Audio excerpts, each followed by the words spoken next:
qui a Dorgali alla terza rassegna del coltello sardo artigianale e artistico, che rappresenta un po' la produzione d'élite, la produzione più alto di livello di tutta la Sardegna del coltello tradizionale sardo, Saresorza.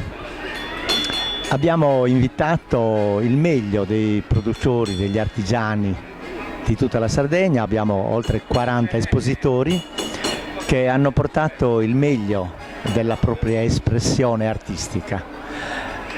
Questa rassegna è alla sua terza edizione ed è stata la realizzazione di un desiderio, devo dire di mio figlio, che 3 anni fa purtroppo ci ha lasciato per un banalissimo incidente, una caduta da cavallo. Era il più giovane coltellinaio delle rassegne che abbiamo in Sardegna e quindi era diventato la mascotte di tutti questi amici coltellinai. E lui aveva il desiderio che la tradizione del coltello a Dorgali, che ha un'antichissima tradizione di oltre 2 secoli, venisse a contatto e venisse a confronto con la produzione dei coltellinai di tutta la Sardegna, cioè tutte le variabili, tutte le varianti di questo coltello che è la nostra tradizione.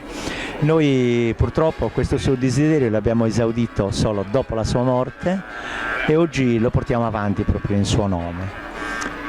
Saresorza, o come la chiamano Resolza o Arrosoa nelle varie regioni, nelle varie parti della Sardegna, è il coltello tradizionale del pastore, cioè un coltello essenziale che serviva un po' per tutti gli usi che se ne fa in campagna, ma principalmente per lo scanno, lo scuoio e il lavoro della carne dell'animale. Ma era anche un utensile indispensabile per tante altre mansioni che il pastore in campagna necessitava. E quindi è qualcosa che da noi è rimasto veramente nella radice della gente, è una tradizione che noi abbiamo dentro. Dagli anni 60 in poi, con l'inizio del benessere, il coltello è diventato anche, oltre che l'uso comune del pastore, è diventato anche oggetto di regalo, oggetto di scambio, e quindi l'artigiano ha dovuto portare il coltello ad una miglioria, a diventare più che un coltello, a diventare quasi un gioiello nelle sue finiture.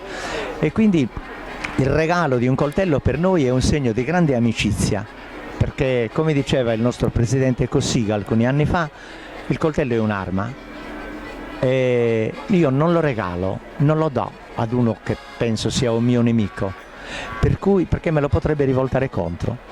Per cui se io regalo un coltello ad una persona è una mia dichiarazione di amicizia, ma più profondamente è una dichiarazione d'amore, perché ripongo in quella persona una fiducia illimitata, dandogli in mano un'arma che potrebbe rivolgermi contro.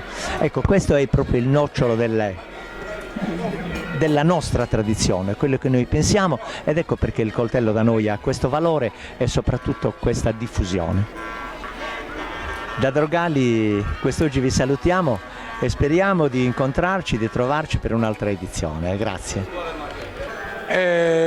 Qui in questa rassegna ci sono tutti i migliori coltellinai della Sardegna, compreso me che non è che sono il più bravo, ce ne sono tanti meglio di me. Questa manifestazione è, diciamo, il 3° anno che io vengo ed è molto, diciamo, seguita e onorata dai coltellinai sardi. Grazie, arrivederci.